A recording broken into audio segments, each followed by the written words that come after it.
유혹들을 물리치고 우리 예배당에 오후에 나와서 예배하는 여러분에게 하나님의 은혜가 가득하기를 원합니다.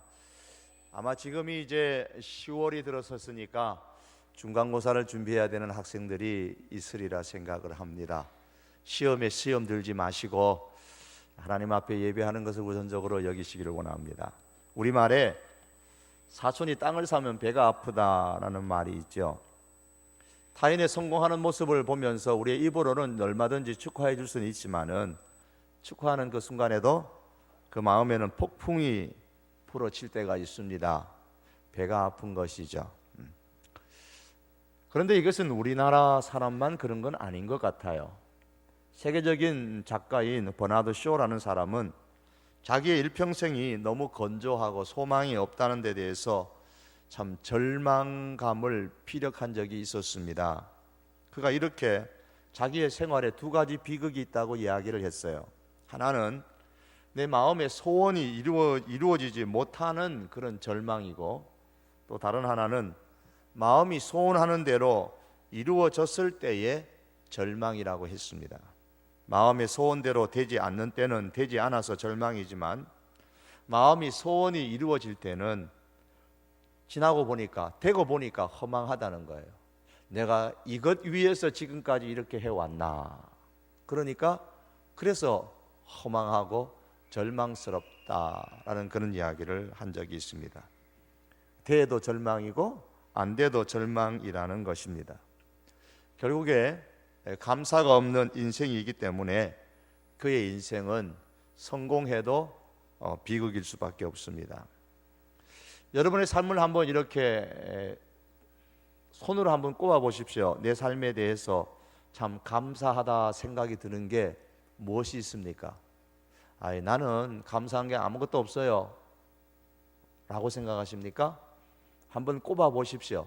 억지로라도 여러분 오늘 저녁에 주무시기 전에 잠 안 오면 누워가지고 내게 감사한 게 뭐가 있나 한번 이렇게 생각을 해서 돌이켜 보십시오. 또 적을 수 있으면 한번 적어 보십시오. 아마도 여러분이 생각하는 것보다도 많은 감사의 일들이 있을 것입니다. 저는 개인적으로는 지금의 삶이 바쁘기는 하지만은, 그래서 때로는 육체적으로 피곤한 적이 많이 있지만은 그래도 주어진 현재의 삶이 대단히 감사하고 만족스럽습니다. 오늘 본문을 보시면 바울은 먼저 하나님께 감사하다 그렇게 말씀합니다. 8절의 말씀이죠. 먼저 내가 예수 그리스도로 말미암아 너희 모든 사람에 관하여 내 하나님께 감사한다 그랬습니다. 할 말은 맞는데 먼저 감사가 생각나는 거예요. 먼저 로마의 성도들을 생각하면 먼저 하나님께 감사가 저절로 나온다 그렇게 말합니다. 왜 감사하다고 그랬습니까? 오늘은 이제 바울이 왜 감사했는지를 함께 살펴보기를 원하는 것입니다. 먼저는 로마에 있는 성도들의 믿음이 온 세상에 전파되었다는 소식을 들었기 때문에 감사하다 그랬습니다. 그게 8절 끝에 나오죠. 내 하나님께 감사하는 것은 너희 믿음이 온 세상에 전파됨이로다. 바울은 이 로마서를 기록할 그때만 해도 로마에 가본 적이 없었어요. 그러니까 로마의 성도들을 본 적도 없고 만난 적도 없고 그들과 어떤 친분이 있어서 정이 들지도 않았어요. 제가 이렇게 설교를 매주마다 하지만 제일 안타까운 거는 여러분하고 개인적인 관계를 이렇게 만나서 얘기하고 만나서 이렇게 친분을 쌓는 기회들이 없기 때문에 때로는 참 답답할 때가 많아요. 강대상에서만 만나야 되니까 힘든 점이 많아요. 그래도 저는 이렇게 얼굴을 다 기억은 못해도 이렇게 얼굴은 봐요. 하지만 바울은 로마의 성도들을 본 적도 없고 만난 적도 없고, 그러니까 인간적으로 어떤 정이 들 만한 그런 일들이 하나도 없습니다. 보지도 못한 사람들, 정도 안 들었던 사람들인데 그들이 믿음이 좋다는 소문을 듣는 것이 그렇게도 먼저 하나님께 감사한 일일까요? 무엇보다도 먼저 내가 감사한다 그랬어요. 어떻게 그렇게 감사할 수 있을까요? 한 번도 본 적이 없는 사람인데. 9절에 보면 그에 대한 해답을 제공해 줍니다. 함께 9절을 한번 보시겠까요? 같이 한번 읽어봅니다. 항상 내 기도에 쉬지 않고 너희를 말하며 그랬습니다. 본 적은 없지만, 만난 적은 없지만은 바울은 그들을 위해서 항상 매일 쉬지 않고 기도한다 그랬습니다. 그 기도 때문에 너희들에 관한 좋은 소문을 듣고 내가 감사한다 그랬어요. 기도는요, 관심입니다. 기도하는 내용대로 마음이 흘러가고 기도하는 곳에 마음이 있습니다. 우리 결혼하신 분들은 여러분의 배우자를 위해서, 아내나 남편을 위해서, 혹은 자녀가 있는 분은 자녀를 위해서, 혹은 우리 젊은 친구들이 친구들을 위해서 기도하면 할수록 관심이 그쪽으로 가게 되어져 있습니다. 그러면 여러분 지금 무엇에 관심이 있고 무엇을 위해서, 누구를 위해서 매일 기도하십니까? 우리의 마음은 기도하는 것만큼 관심이 그쪽으로 쏠리게 됩니다. 처음에는 관심이 조금 있거나 관심이 전혀 없더라도 억지로라도 기도하기 시작하면은, 기도하면 할수록 관심이 파이처럼 점점 내 파이가 커지는 것처럼 커지게 됩니다. 호수의 물결 같은 관심 때문에 기도를 시작했는데, 기도하면 할수록 나중에는 폭풍이 일어나는 그런 바다의 파도 같은 그런 큰 관심이 내 마음 속에 일어나는 것을 틀림없이 경험하게 될 겁니다. 한 한국 유학생이 영국에 유학을 갔는데 언어를 배우기 위해 가지고 한국 사람이 없는 아주 조그마한 시골로 갔습니다. 사실 유학을 가서 한국 사람이 많이 사는 한인촌에 가면 여기가 지금 한국인지 외국인지 몰라서 어학원에 가서나 배우고 집에 와서 생활하는 것은 거의 한국말로 다 하기 때문에 별로 어학이 안 들죠. 그래서 이 유학생은 일부러 한국 사람이 한 사람도 없는 아주 시골에 내려갔습니다. 주일이 되어서 교회에 갔는데 어디서 왔느냐고 묻기에 사우스 코리아에서 왔다고 했습니다. 그래서 그 교회 목사님이 사우스 코리아에서 온 유학생이 우리 교회에 왔다고 소개했습니다. 한국 사람이라고는 처음이거든요. 아주 작은 시골에 갔기 때문에 한국 사람이라고는 본 적도 없고 온 적도 없어서 한국 사람이 사우스 코리아에서 왔다 이렇게 소개를 했습니다. 예배를 마친 다음에 연세 많으신 할머니 한 분이 이 한국 유학생에게 다가와서 마치 여러 번 본 것처럼 아주 반갑게 악수를 하면서 얘기를 하는 겁니다. 내가 한국의 복음화를 위해서 계속 기도하고 있다는 말씀을 하시는 거예요. 그 할머니, 한국에 한번 가보셨어요? 한국에 대해서 좀 아세요? 그러니까 전혀 모른다는 거예요. 그럼 어떻게 기도하세요? 그러니까 그 이유가 이렇습니다. 한 번은 그 교회 목사님께서 교인들에게 우리가 아직 가보지는 못했지만 세계에는 많은 나라가 있는데 여러분들께서 집에 돌아가셔서 세계 지도를 펴놓고 한 나라를 정하고 그 나라의 복음화를 위해서 기도하라는 말씀을 하셨답니다. 그래서 이 목사님의 말씀을 들은 이 할머니께서 그날 집에 돌아가서 세계 지도를 펴놓고 아직 들어보지도 못한 나라, 한 번도 가보지도 못한 나라 찾았습니다. 찾다가 조그마한 나라, 이 코리아, 그 국가명을 보고 이 나라가 어떻게 생겼는지도 모르고 선교 기도를 해야 되겠다 결심을 하고 기도하셨다는 겁니다. 이 작정을 하고 지금 수십 년 동안 기도하셨대요. 젊어서부터 할머니 될 때까지 기도하신 거예요. 계속 기도하셨답니다.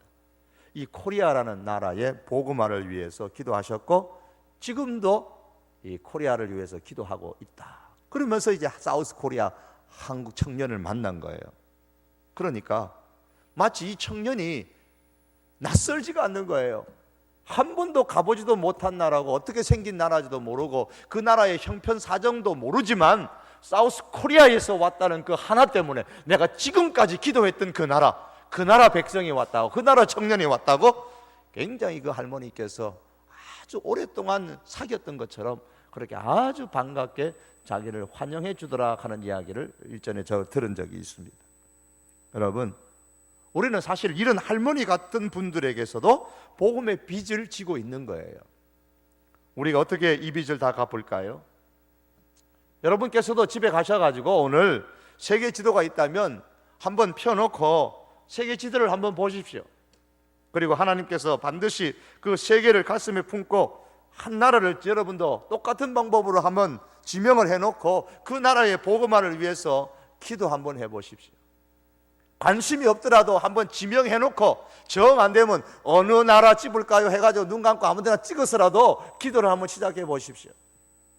가보지 않아도 좋고 거기에 흰 사람이 사는지 검은 사람이 사는지 몰라도 좋습니다. 그들이 무슨 말을 사용하는지 몰라도 좋습니다. 다만 그 나라, 내가 찝은 그 나라의 백성이 복음을 듣고 그 땅에 예수 그리스도의 물결이 넘치도록 기도를 해보시기 바랍니다. 한 달이 아니고 1년이 아니고 평생토록 하나님께서 내게 기도하라고 주신 나라다 생각하시고 그 나라의 복음화를 위해서 기도해 보시기 바랍니다. 바울은 말합니다. 항상 내 기도에 쉬지 않고 너희를 말하며. 가보지도 않은 나라, 아직도 한 번도 만나보지도 않은 그 나라의 사람들을 위해서 바울이 기도해 왔다는 겁니다. 우리에게도 항상 나의 기도에 쉬지 않고 기도하는 그 너희가 있기를 원합니다. 그 너희가 누구일까요? 그 너희를 위해서 여러분들이 쉬지 않고 늘 하나님 앞에 기도할 수 있기를 바랍니다. 여러분의 가족은 물론이고 그 외에 내가 알지 못하는 사람일지라도 그들을 위해서, 그 나라를 위해서 기도하기를 쉬지 않는 그런 사람이 되어 보십시다. 기도하면 마음이 갑니다. 지금은 기도 시작해서 마음이 안 가더라도 계속 기도하기 시작하면 마음이 가게 되어 있어요. 마음만 갑니까? 아니에요. 기도하면 때가 되면 몸이 가고 싶어 합니다. 성교 기도하시는 분들 나라를 위해서 기도하시면은 몇 년을 기도하시고 나면 아니 몇 년이 안 가도 그 나라 한번 가보고 싶을 거예요. 몸이 가고 싶어요.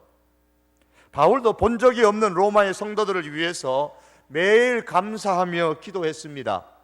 그런데 기도하면 할수록 이제는 가서 보고 싶어졌어요.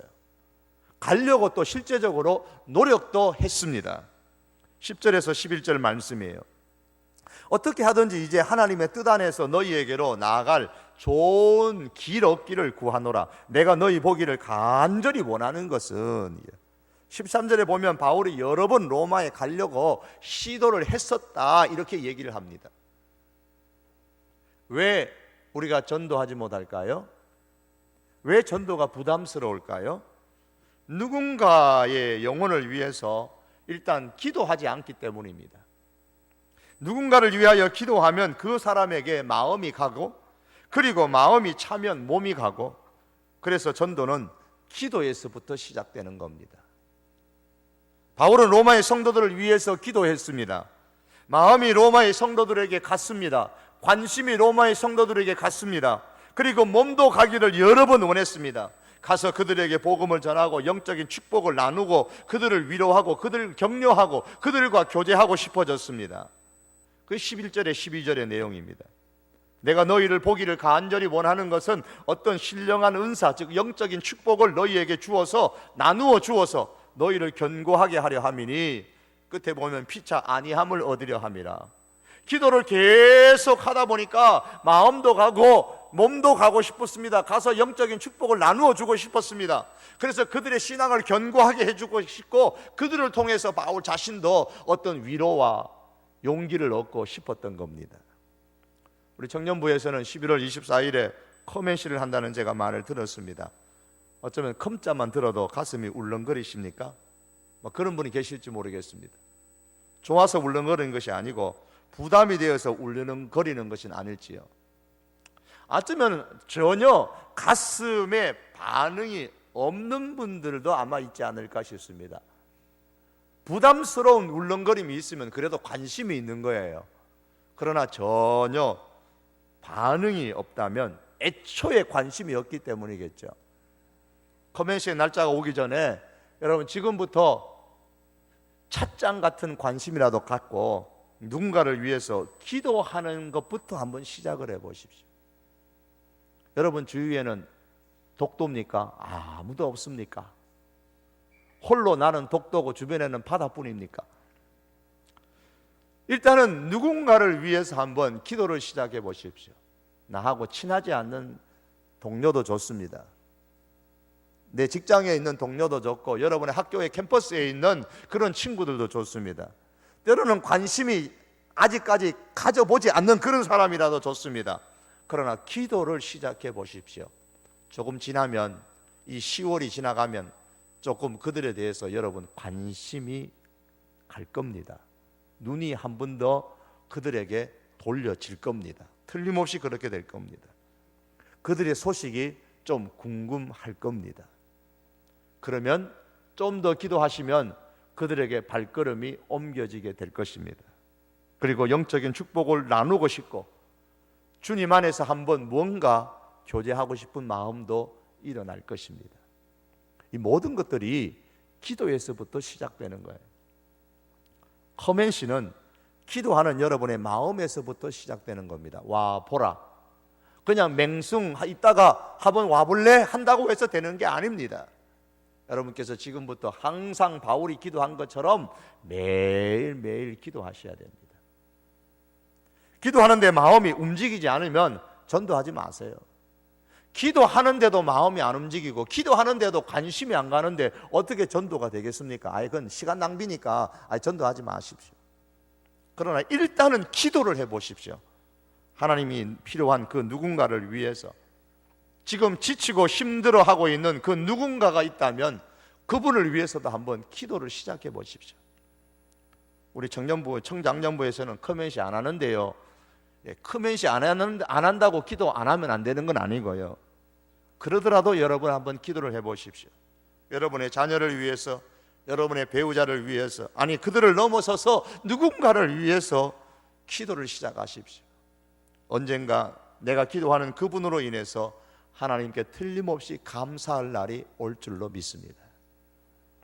바울이 왜 감사했습니까? 또 하나의 이유는 로마 성도들이 바울의 빚을 대신 갚아주었기 때문이다 그랬어요. 바울이 무슨 빚을 졌고 로마의 성도들이 바울의 빚을 어떻게 갚아주었다는 겁니까? 14절에 보시면 바울은 자신이 빚진 자라 그랬어요. 헬라인이나 야만인이나 지혜 있는 자나 어리석은 자에게 다 내가 빚진 자다. 여기서 헬라인, 야만인, 지혜 있는 자, 어리석은 자, 이 말은 세상 모든 사람들에게 내가 다 빚진 자다 그 말이에요. 바울이 내가 하나님께 빚졌습니다 그러면 금방 이해가 돼요. 하나님께서 내 죄를 다 사해 주셨구나, 나 같은 죄인을 하나님이 용서해 주셨구나, 내가 하나님 앞에 빚진 인생이구나, 하나님께서 내게 은혜를 그냥 주셨으니 내가 빚진 인생이구나, 그걸 이해가 되겠는데 바울은 지금 오늘 본문에서 하나님한테 빚졌다고 말하지 아니하고 내가 세상 사람들에게 빚졌다고 말합니다. 그 세상 사람들 속에 로마인도 포함되니까 로마 사람들에게도 바울이 빚졌다는 거예요. 성경에 보면 이런 이야기가 있습니다. 이스라엘과 아람 나라의 전쟁이 일어났는데 아람 군대가 이스라엘 나라의 사마리아, 이스라엘의 도시가 북쪽 이스라엘입니다. 북쪽 이스라엘의 수도가 사마리아 성입니다. 이 사마리아 성을 완전히 포위하니까 얼마나 포위를 오랫동안 했던지 그 안에 먹을 것이 없었습니다. 그 사마리아 경내에 물가가 지금 하늘같이 치솟아 오르고 심지어 너무너무 극도로 가난해가지고 오늘은 네 자식 잡아먹고 내일은 네 자식 잡아먹자 할 정도로 그렇게 가난하게 됐습니다. 그렇게 황폐하게 되었습니다. 이때에 사마리아 성 밖에 문둥이촌이 있었는데 이 한세신병, 나병 환자들이 4사람이 살고 있었습니다. 그들이 생각에 저 사마리아 성에 들어가 봐야 우리 줄 거 아무것도 없고 먹을 것도 없을 텐데 차라리 죽어도 실컷 먹거나 죽자. 실컷 먹거나 죽으면 때깔이라도 좋겠지. 그래서 그들이 죽을 각오로 하고 그 아람 군대의 그 군인들이 있는 그 군막으로 간 거예요. 황혼이 이제 그쯤에 몰래 아람 진영에 갔는데 군사는 한 사람도 안 보이고 조용합니다. 하나님께서 성경에 보면 병사들의 이런 아람 군대의 병사들의 그 귀에 큰 군대 소리, 병거 소리, 말 소리를 듣게 하셔가지고 대단한 군대가 쳐들어온 줄 알고 오해를 해가지고 이 아람 군대가 다 놀라서 도망간 뒤였습니다. 모든 것을 그냥 그대로 두고 도망갔어요. 얼마나 급했던지. 그래서 이 4사람이 죽으려고, 한번 먹고 죽으려고 들어갔는데 그날 밤에 군대에 찾아갔던 이 4명의 나병 환자가 그 장막에 들어가서 군막에 들어가서 시큰 배 터지도록 먹고 실컷 마시고 좋은 옷은 다 입고 거기다가 보석은 다 옷 이런 거 다 감춰 놓았습니다. 이 장막 가서 먹고 저기 가서 감추고 다 하다 보니까 그러는 중에 한 나병 환자가 번뜩 생각이 들었어요. 이런 생각합니다.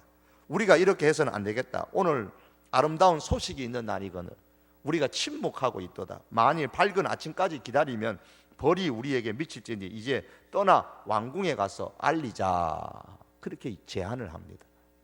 만일 밝은 아침까지 사마리아 성 굶주린 자기 백성에게 알리지 않고 침묵하고 우리가 기다린다면 벌이 우리에게 미칠 것이라는 생각이 들었습니다. 왜 이런 생각이 들었을까요?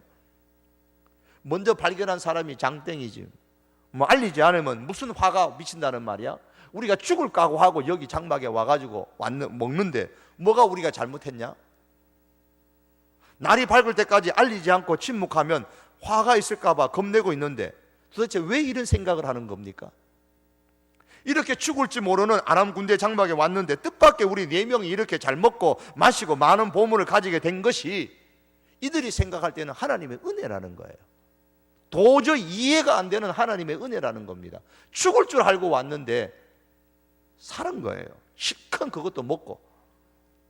하나님께서 아람 군대들을 다 내쫓으시고 우리를 살리셔서 먹게 하고 마시게 하고 많은 옷들을 주고 이렇게 풍족하게 했는데 이렇게 주신 이유가 과연 뭘까? 우리 4명만 여기서 잘 먹고 잘 마시고 좋은 거 다 취하고 그렇게 하라고 하나님이 주신 것일까? 그게 아니다는 것을 한 사람이 깨달은 겁니다. 하나님께서 우리에게 이렇게 기회를 주신 것은 우리만이 아니라 저 사마리아 성에 굶주리고 있는 우리 백성에게도 알리라고 우리에게 이렇게 기회를 준 것이 아니냐는 겁니다. 결국은 그러니까 사마리아 성 사람들을 하나님께서 사마리아 성에 있는 이 이스라엘 사람들을 살리기 위해서 하나님께서 우리에게 이 기회를 주셨다는 거예요. 그러니까 우리가 이 좋은 기회를 얻은 것은 누구 때문이냐? 사마리아 성 사람들을 살리도록 하기 위한 하나님의 기회라는 겁니다. 그러니까 우리가 빨리 가서 알려야 된다는 겁니다. 그래서 비록 나병으로 인해서 자기 백성들로부터 버림을 당했고 모욕을 받았지만은 그의 백성에게 전하지 아니하고는 아니 되겠다는 마음을 갖게 됐습니다. 자신들이 굶주린 때에 돌아보지도 않던 백성들입니다. 굶주린 백성의 배를 채워주어야 한다는 그러한 사명감이 지금 이 4명의 나병 환자에게 생겨가지고 그래서 그들에게 가서 전했습니다. 이것이 바로 오늘 본문에 바울이 말하는 빚진 자의 마음입니다. 내가 빚진 자다. 보화를 발견한 바울의 고백이에요. 하나님의 풍성함을 깨달은 바울의 마음입니다. 이 어찌 나만 이 보화를 소유할 것인가? 이 어찌 나만 이 풍성함을 가질 것인가? 내가 이 아름다운 보화의 소식, 풍성함의 소식을 전하지 아니하면 벌이 내게 미칠 것이다 라는 이 사마리아 나병 환자의 말과 같이 바울은 외치고 또 외치고 있는 겁니다. 이것을 이제 우리가 바울에게 적용하면서 바울이 어째서 세상 사람들에게 빚진 사람이라고 생각하는지를 우리가 살펴볼 수 있기를 원합니다. 이걸 잘 이해하려면 사도행전 22장으로 가셔야 됩니다. 거기에 보면 바울의 간증이 나오는데 바울이 다메섹을 가다가 예수님을 경험하고 거기서 2가지 질문을 했습니다. 첫 번째는 주여 누구십니까? 나는 내가 핍박하는 예수다. 2번째 그러면 주여 무엇을 하리이까? 주님 누굽니까? 2번째 질문은 내가 뭘 할까요? 그 대답은 일어나서 다메섹으로 가라. 거기서 너의 할 일을 가르쳐 줄 사람을 만나게 될 것이다. 그랬습니다. 바울이 그 말대로 다메섹에 가니까 아나니아라는 사람을 만났고 하나님께서 아나니아에게 바울에 대해서 가르쳐 주셨습니다. 이 사람 바울은 내 이름을 이방인과 임금들과 이스라엘 자손들 앞에 전하기 위하여 택한 나의 그릇이다. 이스라엘에게 이방 사람들에게 복음을 전하기 위한 나의 택한 그릇이다 라고 하나님께서 아나니아에게 말씀하셨고 아나니아가 이것을 바울에게 이야기를 하죠. 그러니까 바울은 이방인을 위해서 택함을 받은 그릇입니다. 그렇다면 예수님께서 바울을 부르신 이유가 뭐죠? 이방인들에게 복음을 전하기 위해서 부르신 겁니다. 다시 이것을 거꾸로 한번 생각을 하면 세상 사람들에게 복음을 전할 목적으로 바울이 구원을 받았으니까 바울은 세상 사람들 때문에 구원을 받은 것이다. 그렇게 역으로 바울이 이해를 한 겁니다. 그래서 바울은 내가 세상 사람들에게 복음을 전할 빚을 지고 있다 그랬습니다. 내가 세상 사람들 때문에 구원을 받았으니까, 하나님으로부터 구원을 받았으니까 내가 세상 사람들에게 빚진 게 아니냐는 거예요. 그래서 바울은 내가 헬라인에게도 또한 유대인에게도, 내가 야만인에게도, 지혜 있는 자에게도, 로마 사람들에게도 내가 빚을 졌다, 그렇게 생각을 한 겁니다. 무슨 빚입니까? 복음의 빚이에요. 그래서 15절의 말씀에 보시면, 그러므로 나는 할 수 있는 대로 로마에 있는 너희에게도 복음 전하기를 원하노라 그랬습니다. 이 말은 13절에도 보면 바울은 로마에서도 복음을 전해서 복음의 열매를 맺기를 원한다 그랬습니다. 복음의 빚을 졌기 때문에 복음의 빚을 갚으려고 힘썼다라는 말씀이에요. 빚진 사람은 할 수 있는 대로 빚을 갚도록 노력해야만 합니다. 바울이 그랬어요. 15절에 그러므로, 즉 나는 빚진 자이므로 나는 할 수 있는 대로 로마에 있는 너희에게 복음 전하기를 원하노라. 다시 말하면 빚을 갚기를 원한다 그랬습니다. 이 빚이라는 것은 부담입니다. 빚이 얼마나 부담이 되는지를, 이 빚 때문에 자기 인생을 끝장내버리는, 자살하는 사람들도 많이 있습니다. 그토록 빚이라는 것이 부담스러운 것이죠. 그런데 어떤 사람은 아예 이 빚을 떼먹으려고 하는 사람들이 있습니다. 자기의 간을 당장이라도 다 내어줄 것처럼 그런 마음을 가지고 빌렸다가도 틀림없이 세상에 두 조각 나도 갚겠다는 그런 마음을 가지고 진짜 그런 마음을 갖고 빌렸는데도 갚을 때는 영하 아마 3, 40도 얼어붙은 차디찬 얼음보다도 더 냉정한 사람으로 변하는 경우도 있습니다. 바울은 내가 복음의 빚을 졌으니 할 수 있는 대로 갚겠다 그렇게 말합니다. 힘 닿는 데까지 빚을 갚으려고 노력을 해야 되는 겁니다. 그것이 사람의 도리죠. 복음의 빚도 마찬가지입니다. 힘이 닿는 데까지 갚으려고 노력해야 됩니다. 좀 전에 말씀드린 그런 할머니, 사실 우리는 알지도 못하는 분입니다. 그 유학생이 그런 얘기를 하지 않았다면, 제가 여러분에게 그런 얘기를 하지 않았다면, 이 한국의 복음화를 위해서 그렇게 알지도 못하는 나라 사우스 코리아를 위해서 기도하는 사람 있었다는 것조차도 우리는 모르죠. 바울만이 복음의 빚쟁이입니까? 우리도 다 복음에 빚진 사람들입니다. 여러분, 우리는 이 거룩한 부담을 늘 갖고 살아야 됩니다. 커맨 씨가 부담스러워요? 그렇다면 부담스러우면 좋은 현상이에요. 빚을 진 사람은 항상 부담이 있습니다. 부담이 있다면 그 부담을 털어내십시오. 도망가서 빚에 대한 부담을 털어낼 수는 없는 거예요. 어디를 도망가더라도 부담으로부터 도망갈 수는 없는 겁니다. 아무리 산속 깊은 곳에 가서 있어도 이 부담감은 없어지지 않습니다. 빚에 대한 부담감은 떨어버릴 수 없습니다. 그러니 커맨 씨가 어떤 면에서는 빚잔치가 됐으면 좋겠습니다. 복음의 빚잔치. 물론 이 한 번만으로 모든 빚을 다 갚을 수는 없지만은 시도라도 해볼 수 있는 그런 기회가 되기를 원합니다. 커맨 씨가 아니더라도 우리 모두는 복음에 대한 거룩한 부담을 갖고 살아야 됩니다. 그래서 할 수 있는 대로 복음의 빚을 갚겠다라는 그런 마음으로 살 수 있기를 바랍니다. 그런데 로마의 성도들이 예수님을 믿은 거예요. 믿음의 소문이 지금 바울의 귀에까지 들렸습니다. 바울의 생각에는 내가 가가지고 저들에게 복음을 전해야 내가 빚을 갚는데, 내가 가지도 않았음에도 불구하고 로마의 사람들이 예수님을 믿었으니 저들이 내 빚을 갚아주었구나, 그렇게 생각하는 거예요. 저들이 내 빚을 갚아주었구나. 내가 저 로마에도 복음을 전할 빚을 졌는데 저들이 예수님을 믿으니 내 빚 갚아준 사람이로구나. 그러니 얼마나 감사해요. 빚 갚아준 사람 얼마나 고맙습니까? 내가 갚아야 할 빚을 저들이 갚아주었으니 그저 바울의 입장에서는 감사할 뿐입니다. 그래서 오늘 본문에도 내가 감사한다, 그런 겁니다. 여러분, 감사는 그 사람의 격을 높여줍니다. 그러므로 항상 감사하며 사십시다. 무엇보다도 오늘 결혼하신 여러분의 아내나 여러분의 남편이나 혹은 자녀를 가졌으면 여러분의 자녀가 예수님을 만약 잘 믿는다면은 그로 인해서 하나님께 감사하십시오. 더 나아가서 내가 알지 못하는 사람들이 예수님을 믿는 것까지도 여러분 하나님께 감사의 제목으로 드리기를 바랍니다. 혹 여러분 주변에 예수님을 믿는 친구가 있습니까? 야, 내 빚 갚아줘서 고맙다. 내 빚 갚아줘서 고맙다고 감사한 마음을 가지세요. 커피라도 한 잔 사주고요. 그냥 친구야, 내 빚 갚아줘서 고맙다. 커피 한 잔 사줄게. 그러면 무슨 빚? 하고 눈이 둥그럴 겁니다. 여러분 주변에 예수님 믿는 사람 계시면 그분은 여러분의 복음의 빚, 우리의 복음의 빚을 갚아주는 겁니다. 그것으로 인해서 우리가 하나님께 감사하십시다. 더 나아가서 복음의 빚진 자의 마음으로 할 수 있는 대로, 오늘 바울의 고백처럼 힘을 다해서 할 수 있는 대로 우리도 이 복음의 빚을 갚으려고 애를 쓰십시다. 그런데 이 복음 전파의 복음의 빚을 갚는 시작은 무엇이라고요? 기도입니다.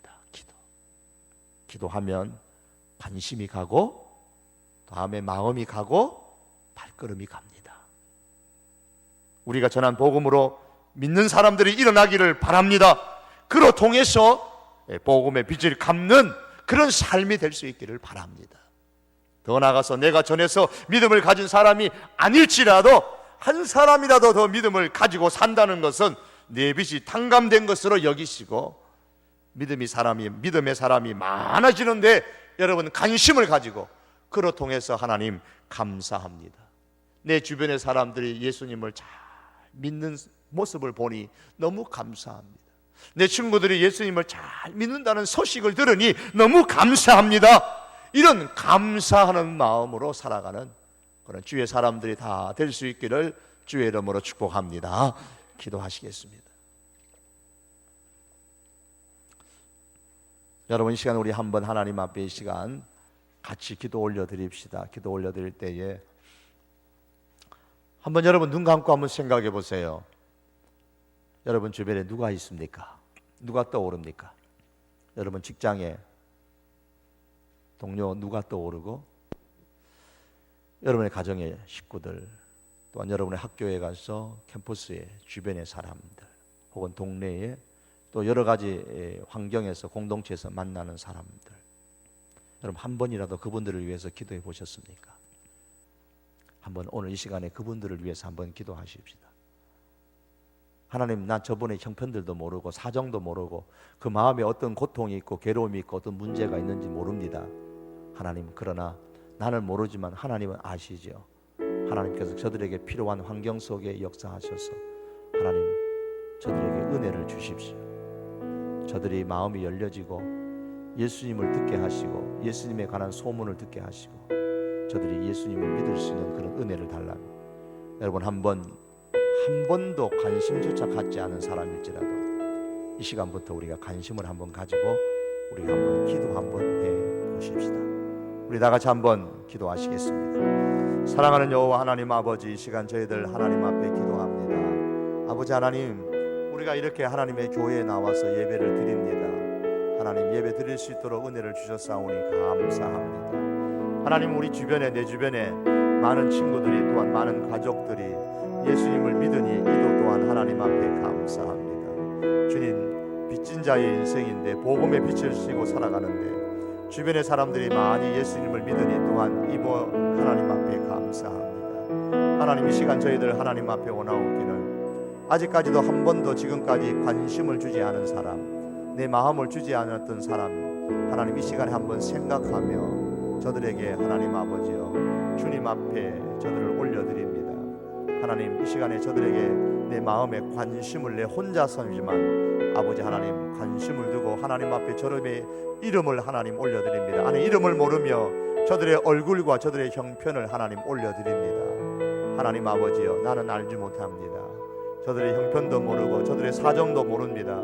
어떤 괴로움이 있는지도 모릅니다. 어쩌면은 오늘 내가 죽을까 말까 하련지 그런 것도 모릅니다. 그러나 하나님, 저들 가운데 함께하여 주시옵소서. 저들의 필요를 따라, 저들의 때를 따라 하나님께서 저들의 마음을 열어 주시옵시고 저들이 복음을 들을 수 있는 기회를 주시고 저들이 예수님을 믿을 수 있는 기회를 주시고 저들의 인생의 문제가 하나님 주님 안에서 해결되어지는 그런 은혜를 주여 저들에게 허락하여 주시기를 주여 간절히 원하고 기도합니다. 하나님, 우리가 복음의 빚진 자인 것을 기억하게 하시고 평생토록 빚진 자의 이 빚을 갚는 인생이 되게 하옵소서. 예수님의 이름으로 기도하옵나이다. 아멘.